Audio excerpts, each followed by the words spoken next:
This is the game journal for April 2021. We have a very short month this month, so let's just jump right on into it.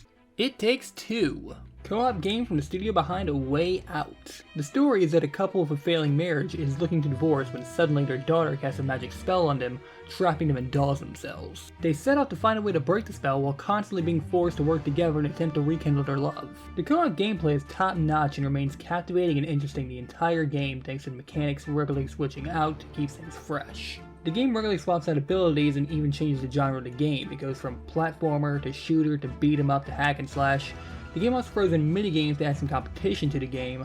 However, my co-op partner complained that most of the minigames felt janky and weren't fun to play. It has a fun art style that brings household objects, toys, and small animals to life as you progress through the house and its surroundings. Environments look detailed and realistic when it needs to, and looks more fantastical and cartoonish when it wants to. The soundtrack was unmemorable, mostly blending into the background to serve the scene. It was serviceable, but unmemorable. The game seems to drag on a bit, being an 8-hour game compared to A Way Out being 5 hours of non-stop fun, switching from different styles and mechanics at the drop of a hat. It Takes Two has its mechanics and styles stick around to get fully fleshed out, which works when it does, but gets a little tiresome near the end of the game. The ending also feels very sudden, with the plot being resolved what seems like instantly, and the ending playing out what feels like with no falling action after the climax. Overall, a very enjoyable game that leaves me looking forward to what Hazelight has in store for the future. Nier Replicant version 1.22474487139. The remaster of the cult classic from 2010, one of my favorite games of all time, now with improved graphics, gameplay, and expanded soundtrack and story. The game is still very tedious to play, but gameplay improvements make the combat much more enjoyable when starting out.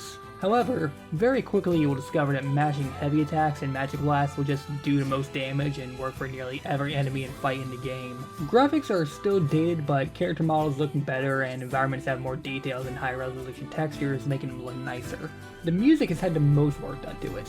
The original soundtrack was legendary, and instead of adding more tracks, the music is instead dynamic with different versions of tracks playing based on the situation and naturally flowing from one track to another. Songs don't become a pain on your ears with different versions playing regularly instead of the same song over and over.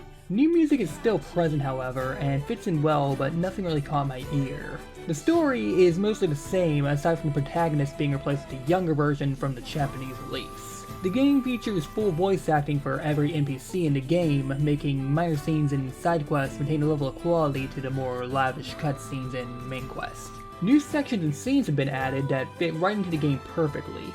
The new ending is short and mostly a bit of fan service, but ends leaving long-term fans with questions and concerns on where the series and universe is heading. This is the best way to play an all-time classic. While it's rough around the edges still, the biggest issues have been addressed and the game is much more enjoyable to experience.